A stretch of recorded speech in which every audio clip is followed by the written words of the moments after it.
Can these ACO Creamy Blue switches fix my love-hate relationship with my Ola 75% mechanical keyboard? Before we dive into that though, you guys have to understand, I am a keyboard noob. I am very new to playing with switches, and I understand that mechanical keyboards are all about preference, but we got here because my last mechanical keyboard that I loved was my RK68. It died an untimely death. I think because of some corrosion. We might get this replaced or repaired here in Hanoi. People in my Telegram group were telling me that the Ola 75 is the best mechanical keyboard that you can get right now under 80 bucks. And if you guys want to be part of that Telegram group, go ahead and comment and I will send you an invite link personally. I ended up getting this keyboard with the Leoborg Reaper Green switches, which are a linear switch. I didn't know what linear switch meant at the time, and if you don't, it just means that the switch activates in the keyboard and you kind of just don't feel the actuation point. And that drove me crazy. I love the feel, I love how thocky it is, just kind of love the way the keyboard feels to type on, but because of nerve damage and because of other kind of things I've covered in a prior video, I need to have some kind of tactile actuation. Otherwise, the lack of feeling in my right two fingers of my right hand means I've got tons of phantom key presses. And that was driving me nuts with this keyboard. I would be typing on it, and because I can't feel my pinky or my ring finger, I would have these phantom key presses because just not enough pressure. I just don't feel it and the keys would actuate. That drove me crazy. So I went online and I understand that there are tactile switches. Now, tactile switches are different from linear switches because you have a tactile actuation point of the switch, so you know when the switch is being depressed. And that is going to depend a lot on preference, taste, whether or not the switches are lubed, unlubed. So the next kind of best option that I could find here in Hanoi was these ACO Creamy V3 factory lubed switches. Now, if you've never changed switches out on a keyboard, you're going to need a keycap and switch puller.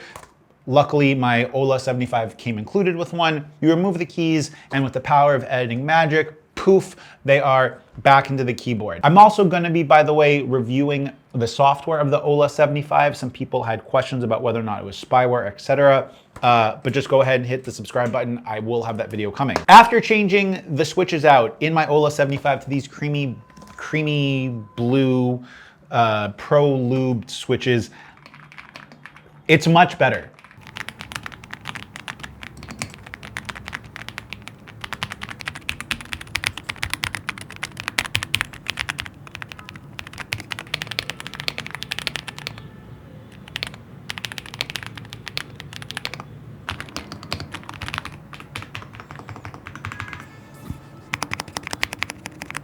If you're a person that's new to keyboards, there's 3 different switch types. And if you like the way clacky switches feel, right, where it has a very, very audible and tactile key actuation, then you're gonna have to play around and you're definitely gonna wanna order some clicky switches. Those switches are going to have much more of a definitive key press when you press them.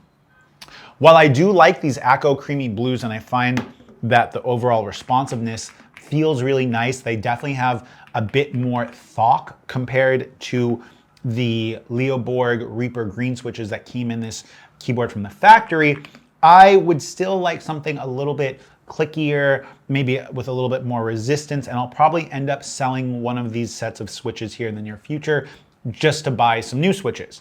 If you guys have suggestions, by the way, about different sets of switches that I should try, or if you think that a different set of keycaps might make a difference for this board, go ahead and comment and let me know, because I am totally inexperienced when it comes to this world of mechanical keyboards.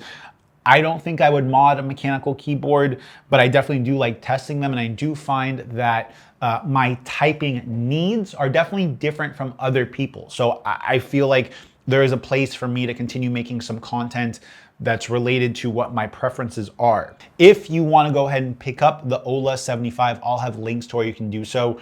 You can get this thing on AliExpress right now for like under 65 bucks. And if you want these ACO Creamy Blues, if you're someone that likes a very, very smooth, tactile switch, like I can barely feel the difference between these and the Leoborg Reaper Greens, and those are a linear switch. Yeah, those are a linear switch.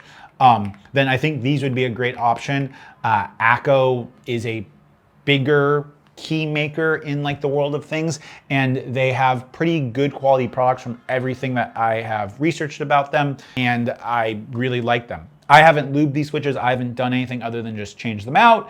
And this is what my first impressions of these ACO Creamy Blues are. I'll definitely review these again in like another month after I use them a little bit more, so I have better feedback for what that long-term user experience is like. And if you guys like these mechanical keyboard videos where I dive into a new hobby or kind of dive into a new side of tech that I haven't in the past, go ahead and comment and subscribe. Really helps me out, and let me know what you think of this new venture in my channel of trying mechanical keyboards and diving into that world. Peace. And these, before we answer the question of whether or not these ACO Creamy Blues can fix this love-hate relationship I have with my Ola 75. Before we dive into that,